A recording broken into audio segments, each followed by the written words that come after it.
So our last sand dune when you're getting out of the desert is a pretty famous dune called Big Red, and you approach it from the western side there and you can see where everyone's been trying to get up this dune, and this is the granddaddy of them all. She's a big soft dune.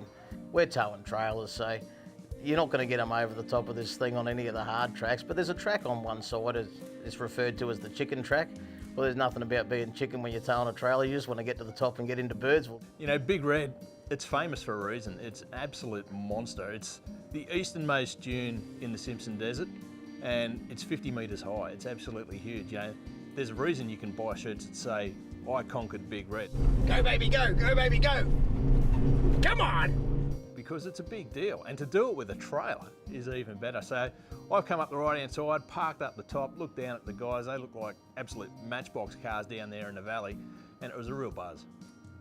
Once we made it over Big Red, we kept on moving to Birdsville, our final destination.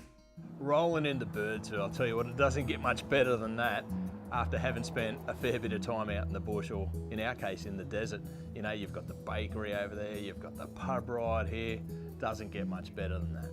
And all of a sudden everyone just lifts another peg, I suppose. It's that thing that you don't realise you've missed things, like a shower, until you know that you're only hundreds of metres away from one. And once we arrived in Birdsville, we checked into the Birdsville Caravan Park. I've been to Birdsville many times in my life and always made the Birdsville Caravan Park my place to stop and put my head down. But I've just rocked in here to check in, and guess what? They tell me they've got another level of accommodation now, brand spanking new.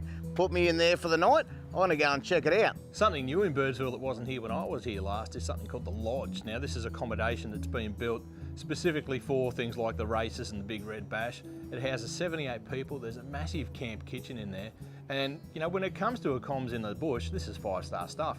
Every room's got showers, toilets, their own beds. And as I said, that camp kitchen is just amazing. I reckon there's going to be a few tails swapped in there. Once we were all settled in, we decided to finish off the day at the Birdsville Hotel. Well, mate, we made it. I reckon there's only one thing that's going to wash that dust down properly. You're too right, mate. I'm about as dry and as dusty as they come. Well, here's a place they prepared earlier.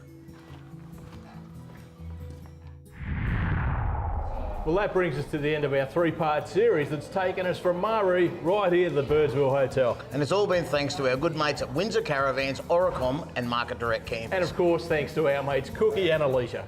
Hey, now, the four-wheel driving camping industry this year lost a champion bloke in Steve Robson.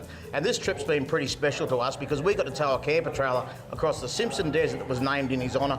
And we've got his hat right here with us too, so here's to you, Robbo. Cheers. What's up?